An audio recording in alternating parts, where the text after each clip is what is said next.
Kitchen. ഇന്ന് നമുക്ക് മാമ്പഴ പുളിശ്ശേരി തയ്യാറാക്കാം. ഇഷ്ടമുള്ള ഒരു കറിയാണ് മാമ്പഴ പുളിശ്ശേരി. ഇത് തയ്യാറാക്കാൻ അധികം ബുദ്ധിമുട്ടുള്ള ഒരു കറിയൊന്നുമല്ല. പക്ഷെ പണ്ട് മുതൽക്ക് നാടൻ രീതിയിൽ തയ്യാറാക്കിക്കൊണ്ട് വരുന്ന ഒരു കറിയാണ് മാമ്പഴ പുളിശ്ശേരി. നമുക്ക് ഈ തിരക്കിനിടയിൽ, ഇന്നത്തെ ഈ തിരക്കുകൾക്കിടയിൽ അതുപോലെ വളരെ ട്രഡീഷണൽ ഫോമായിട്ട് മൺപാത്രങ്ങളിലൊന്നും ഇത് തയ്യാറാക്കാൻ സാധിക്കുന്നതല്ല. എന്നാൽ തന്നെയും ഏകദേശം അതേ രുചിയോടെ തന്നെ നമുക്ക് ഇപ്പോഴത്തെ സാഹചര്യങ്ങൾ ഉപയോഗിച്ച് തയ്യാറാക്കാവുന്നതേ ഉള്ളൂ. ഇതിന് വേണ്ട ഇൻഗ്രീഡിയൻസ് എന്തൊക്കെയാണെന്ന് നോക്കാം. ഞാനിവിടെ മീഡിയം സൈസിലുള്ള 3 മാമ്പഴമാണ് എടുത്തിട്ടുള്ളത്. പുളിശ്ശേരിക്ക് കുറച്ച് നല്ല മധുരവും ചെറിയ പുളിയുള്ള മാമ്പഴമാണ് നല്ലത്. അങ്ങനെയുള്ള മാമ്പഴമാണ് ഞാനിവിടെ എടുത്തിട്ടുള്ളത്. അഥവാ മാമ്പഴത്തിന് പുളി ഉണ്ടെങ്കിൽ കുറച്ച് പഞ്ചസാരയും കൂടെ ചേർത്ത് മാമ്പഴത്തിൽ തന്നെ ഒന്ന് പുരട്ടി വെക്കാവുന്നതാണ്. ഇപ്പൊ ഞാനത് ചെയ്യുന്നില്ല. നല്ല മധുരമുള്ള ഒരു മാമ്പഴമാണ് എടുത്തിട്ടുള്ളത്. ഏകദേശം 3 എടുത്തിട്ടുണ്ട്. മാമ്പഴത്തിന്റെ കഷ്ണങ്ങൾ 1/2 കിലോയോളം എടുത്തിട്ടുണ്ട്. തോല് കളഞ്ഞ് ചെറിയ പീസായിട്ട് കട്ട് ചെയ്ത് വെച്ചിട്ടുണ്ട്. മാമ്പഴത്തിന്റെ കഷ്ണങ്ങൾ മാത്രമാണ് എടുത്തിട്ടുള്ളത്. പിന്നെ വേണ്ടത് ഒരു തേങ്ങയുടെ പകുതി മുറി ചുരണ്ടി വെച്ചിട്ടുണ്ട്. 200 ml നല്ല കട്ട തൈര്, 2 ടീസ്പൂൺ വെളിച്ചെണ്ണ, മാമ്പഴം വേവിക്കാൻ ആവശ്യമുള്ള വെള്ളം, പിന്നെ കറിവേപ്പില, 1/4 ടീസ്പൂൺ കടുക്, 1/2 ടീസ്പൂൺ ജീരകം, 1/4 ടീസ്പൂൺ ഉലുവ, 4-5 ചെറിയ ഉള്ളി വട്ടത്തിലരിഞ്ഞത്, 2 വറ്റൽമുളക്, 1 തൊണ്ടൻ മുളക്, പിന്നെ എരിവിന് ആവശ്യമായിട്ട് ഇതിനകത്ത് പച്ചമുളകാണ് ഉപയോഗിക്കുന്നത്. ഞാനിവിടെ 3 പച്ചമുളക് എടുത്തിട്ടുണ്ട്. കുറച്ച് കറിവേപ്പില, ആവശ്യത്തിന് ഉപ്പ്, 1/2 ടീസ്പൂൺ മഞ്ഞൾപ്പൊടി, വളരെ കുറച്ച് മുളക് പൊടി, ഒരു നിറം കിട്ടാൻ വേണ്ടി മാത്രം. മാമ്പഴവും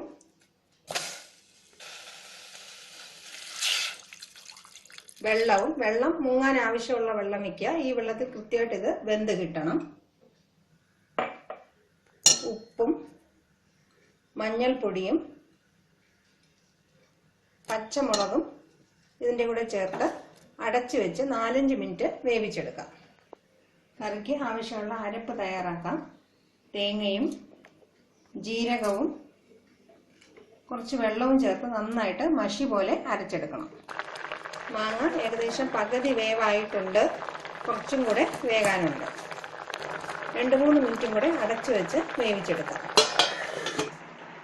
തേങ്ങയും ജീരകവും നന്നായിട്ട് കുറച്ച് വെള്ളവും കൂടെ ചേർത്ത് അരച്ചെടുത്തിട്ടുണ്ട്.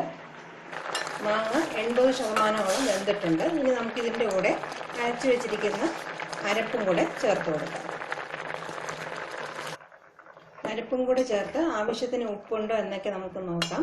ഇനി ഈ അരപ്പും കൂടെ ചേർന്ന് ഒരു 3-4 മിനിറ്റ് നന്നായിട്ട് തിളയ്ക്കണം.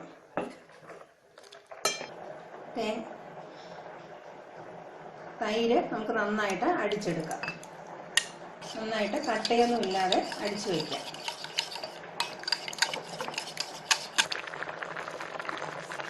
മാങ്ങ നന്നായിട്ട് വെന്ത് വരുന്നുണ്ട്. അരപ്പ് കുറച്ചും കൂടെ കട്ടിയാകണം. ഈ വെള്ളമെല്ലാം വറ്റി കുറച്ചും കൂടെ ഡ്രൈ ആയിട്ട് നമുക്ക് കിട്ടണം. മാങ്ങ നന്നായിട്ട് വെന്തിട്ടുണ്ട്. അരപ്പ് ഇതിൽ പൊതിഞ്ഞ് വരുന്ന രീതി വരെ നമുക്ക് ഇതൊന്ന് തിളപ്പിച്ചെടുക്കണം. ഏകദേശം ആ പരുവമായിട്ടുണ്ട്. നമുക്ക് ഗ്യാസ് ഓഫ് ചെയ്ത് കൊടുക്കാം. ഇനി ഈ മാങ്ങയും തേങ്ങയും കൂടെ ചേർത്തിട്ടുള്ള കൂട്ട് ഒരു 4-5 മിനിറ്റ് തണുക്കാനായിട്ട് അനുവദിക്കണം.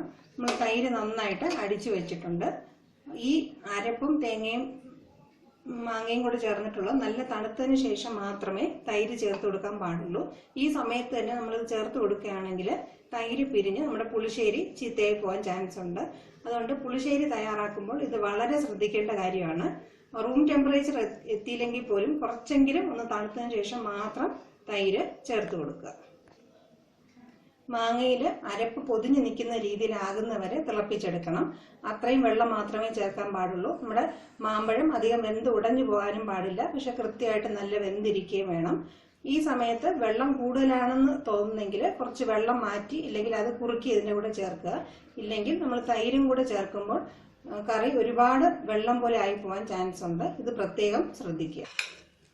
ഒരു പാൻ ചൂടാക്കി വെളിച്ചെണ്ണ ഒഴിച്ചു കൊടുക്കാം. കടുക് പൊട്ടിക്കാം.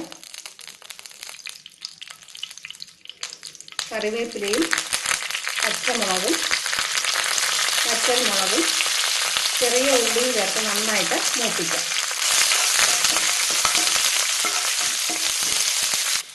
ഏകദേശം ഉള്ളിയെല്ലാം നന്നായിട്ട് മൂത്ത് വരുന്ന സമയത്ത് നമുക്ക് ഫ്ലെയിം കുറച്ച് വെച്ചിട്ട് ഉലുവ ചേർത്ത് കൊടുക്കാം. ഉലുവ ഒരുപാട് കരിഞ്ഞു പോയാൽ ഒരു കയ്പ്പ് ടേസ്റ്റ് വരും. അതുകൊണ്ട് അത് പ്രത്യേകം ശ്രദ്ധിക്കുക. ഫ്ലെയിം നന്നായിട്ട് കുറച്ച് വെച്ചിട്ട് ഇനി നമുക്ക് മൂപ്പിച്ചെടുക്കാം. ഇനി നമുക്ക് ഗ്യാസ് ഓഫ് ചെയ്ത് കൊടുക്കാം. ചെറുതായിട്ടൊന്ന് തണുത്തതിന് ശേഷം നമ്മൾ എടുത്തു വെച്ചിട്ടുള്ള ഒരു നുള്ള് മുളക് പൊടി ഇതിൻ്റെ കൂടെ ചേർത്ത് കൊടുക്കാം. മുളക് പൊടി ചേർത്ത് കൊടുക്കാം. കറിക്ക് ഒരു ചെറിയ നിറം കിട്ടാൻ വേണ്ടിയിട്ടാണ് ഇങ്ങനെ ചെയ്യുന്നത്. മാങ്ങയും അരപ്പും കൂടെ ചേർത്ത് വെച്ച കൂട്ട് ഏകദേശം തണുത്തിട്ടുണ്ട്. ഒരു 6-7 മിനിറ്റ് ഞാൻ തണുക്കാൻ വെച്ചിട്ടുണ്ട്. ഇനി ഇതിൻ്റെ കൂടെ തൈരും കൂടെ ചേർത്ത് കൊടുക്കാം. നന്നായിട്ട് ഇളക്കി യോജിപ്പിക്കാം. ഈ ചൂടിൽ തന്നെ തൈര് ഇതിൻ്റെ കൂടെ നന്നായിട്ട് ചേർന്നോളും.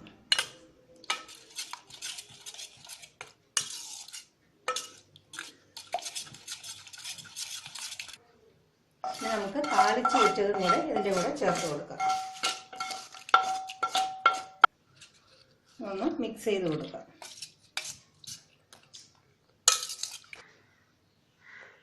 വളരെ രുചികരമായ മാമ്പഴ പുളിശ്ശേരി തയ്യാറായി കഴിഞ്ഞു. ഇതിനകത്ത് 1-2 ചെറിയ കാര്യങ്ങൾ മാത്രം ശ്രദ്ധിക്കുക. മാങ്ങയുടെ അരപ്പ് പൊതിഞ്ഞ് നിൽക്കുന്ന രീതിയിൽ വേണം വെള്ളം ഒഴിക്കാൻ. കൃത്യമായിട്ട് മാങ്ങയുടെ കുറച്ച് മുകളിൽ മാത്രം അരപ്പ് നിൽക്കുന്ന രീതിയിലാകുന്നവരെ നമുക്ക് തിളപ്പിച്ചെടുക്കണം. അതിനുശേഷം ആ കൂട്ട് നല്ല തണുത്തതിന് ശേഷം മാത്രമേ തൈര് ചേർത്ത് കൊടുക്കാൻ പാടുള്ളൂ. ഉലുവ താളിക്കുമ്പോൾ കരിഞ്ഞു പോകാതെ ശ്രദ്ധിക്കുക. ഇങ്ങനെ ചെറിയ 1-2 കാര്യങ്ങൾ ശ്രദ്ധിക്കുകയാണെങ്കിൽ നമുക്ക് നല്ലൊരു മാമ്പഴ പുളിശ്ശേരി എളുപ്പത്തിൽ തന്നെ തയ്യാറാക്കിയെടുക്കാം. ഇതെല്ലാവരും തീർച്ചയായിട്ടും വീട്ടിൽ പരീക്ഷിക്കുക. വളരെ രുചികരമായ ഒരു നാടൻ കറിയാണിത്.